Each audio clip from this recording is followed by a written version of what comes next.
Hi, my name is Lindy Key. It's a cloudy day here in southern New Mexico. We're standing amongst a 50 megawatt solar power plant outside of Hatch, New Mexico. And even with some cloud cover, this plant's doing its job. So this is a perfect place to take a look at solar power, its origins, and the future of solar energy. Solar energy has existed as long as the sun has been in the sky, and humankind has been trying to capture the sun's power since the dawn of time. Just think about the first applications using mirrors to light torches as far back as the 3rd century BC, or as far back as 17th, 16th, and 18th century. Inventors were harnessing this energy. Some of the inventions are sun-powered ovens, devices to heat water, and many inventors were forming new technology to create the sun's power into a spark. But let's look at first things first. Where are we today? As of 2017, according to the National Geographic, wind and solar accounted for 10% of all electricity generated in the United States, with wind comprising of 8% and solar coming in at 2%. These numbers can seem low as we face today's burdens of climate change, including stronger storms, drier climates, and higher electrical demands across the country. As a society, one might want to look further into this technology and its promises for a cleaner future. So we ask the question, how do we know if millions of tax dollars invested will bring a good return? One starts by looking where technology is today. Solar power panels are stronger than ever. This plant here was built in 2013 and sits on approximately 600 acres. The panels you see are made of cadmium telluride. Here are some of the statistics I have taken from El Paso Electric's website. On the premises are 704 160 photovoltaic solar modules in place that track the sun. Also, according to El Paso Electric, this facility alone will generate enough clean energy to power more than 19,500 average homes. This project will displace more than 40,000 metric tons of CO2, the equivalent of taking 7,500 cars off the road, and will displace more than 340,000 metric tons of water consumption annually in southern New Mexico and West Texas, something that's very viable to this region. This plant has excellent technology, but it's also 7 years old. Today, we all recognize that technology is growing faster than ever. Just buy a computer. Tomorrow, there'll be one better, bigger, and better.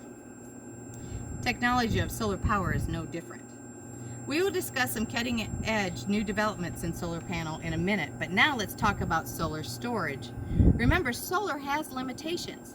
It cannot produce both day and night, but the new developments in cheaper energy storage is the key factor here.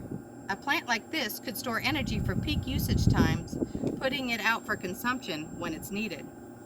So when we talk about battery backup and solar, we do not have to look far.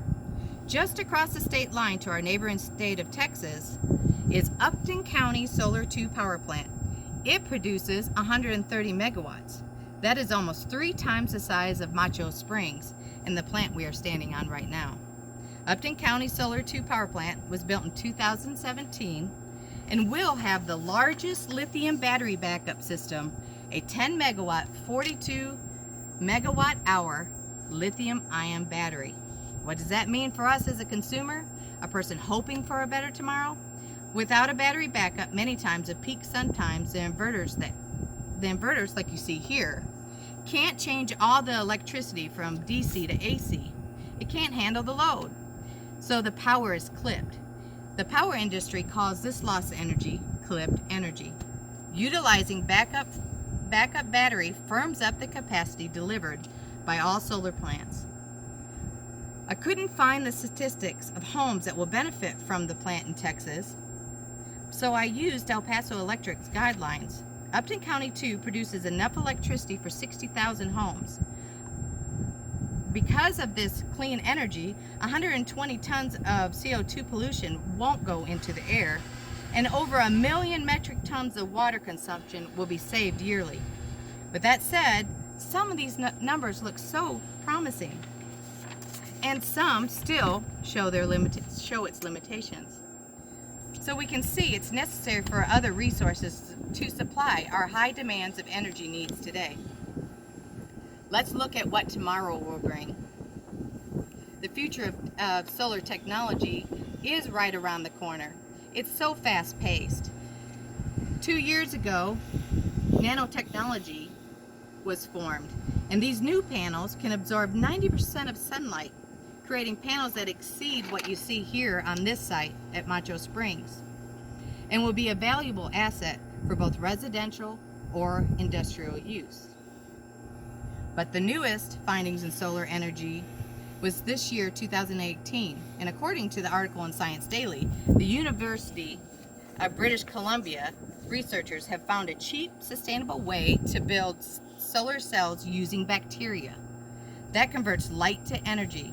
This technology would allow solar power plants to produce energy where there is cloud coverage or low light environments, creating a new market for states that are not known for their sunshine like New Mexico.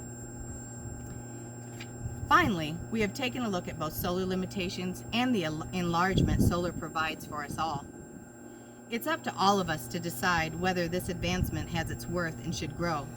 There is a lot more to this industry than we can just talk about in a few minutes.